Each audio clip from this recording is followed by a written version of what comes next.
So our second part, our second meeting at piece, is the strategic priorities. The strategic priorities were adopted at the annual session in 2013, and this is one of the smaller places that I have print. So if you flip over the blue agenda, you can see the strategic priorities on the website, or that's been distributed. There's a one-page version, and there's a seven-page version. I highly suggest the one-page version, or just take this bullet point out of it from the middle. This really highlights the pieces of the strategic priorities. What the strategic priorities are, we talk about them in numbers, at least we do within our office quite a bit. And we call them 1A, 1B, 2A, 2B, and the three triplets. So what the strategic priorities are really about is 1A and 1B. Everything else is a method for accomplishing 1A and 1B. So let's look at one in general, creating world-transforming communities of faith. 1A is establishing new communities of faith. What does that mean?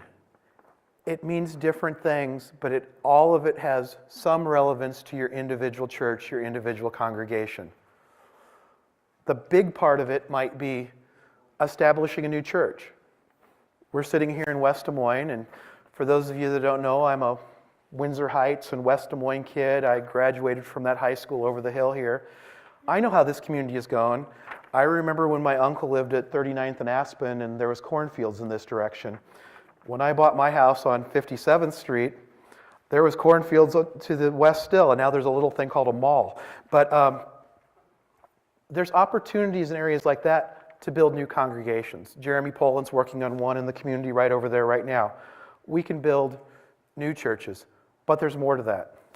New communities of faith can also mean reaching out to an ethnic community, bringing them into our existing church, or finding other groups of people that we can bring into our church.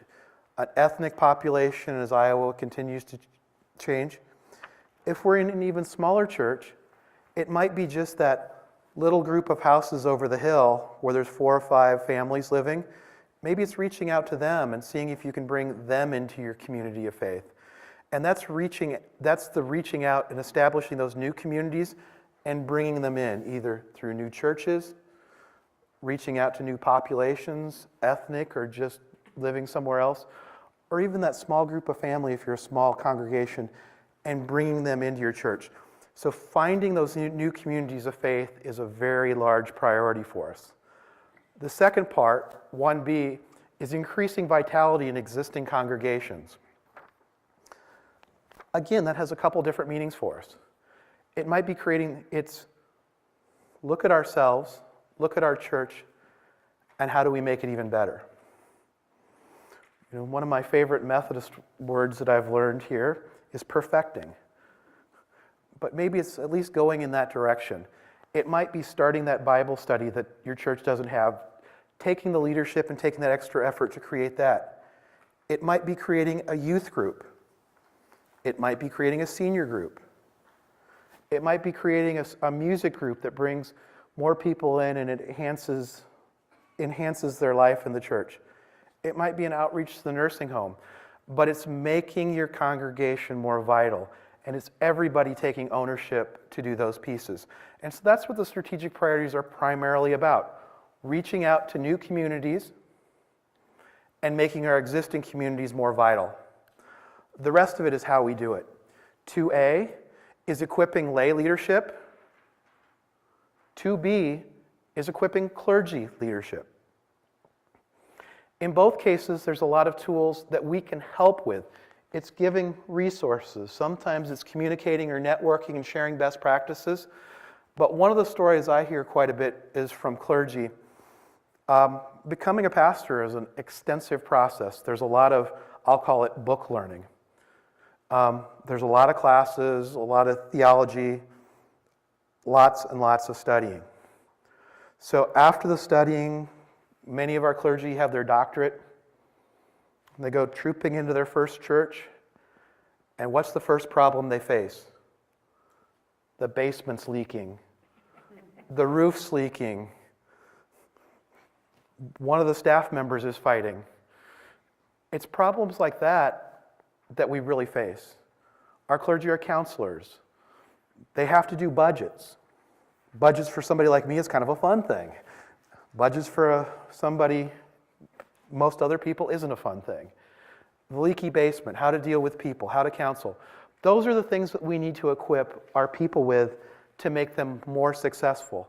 And then there's new problems that come up every day. If you've been out of school for 70 or 80 years like Mike Morgan over here, there's these things like, this is an iPhone, Mike. But you know, there's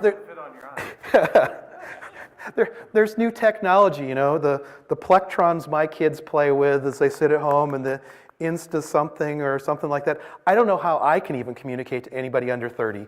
So it's how do you keep up with this stuff as we move forward?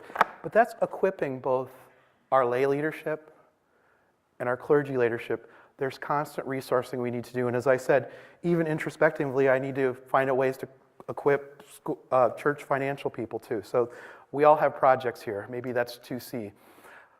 3, the triplets. Developing and implementing a communications ministry is important to accomplishing the upper piece. That's critical for us. And then 3B and 3C are what we're going to talk about more in depth tonight.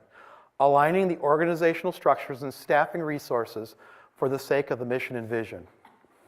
We need to make sure we're aligned to accomplish 1A, 1B, and then provide the services for 2A and 2B. And the last one is increasing the financial health of the conference. And we'll talk about that in our 4th meeting yet today. So that's essentially the strategic priorities.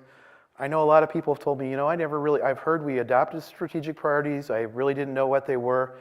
I hope that makes some sense to everybody tonight.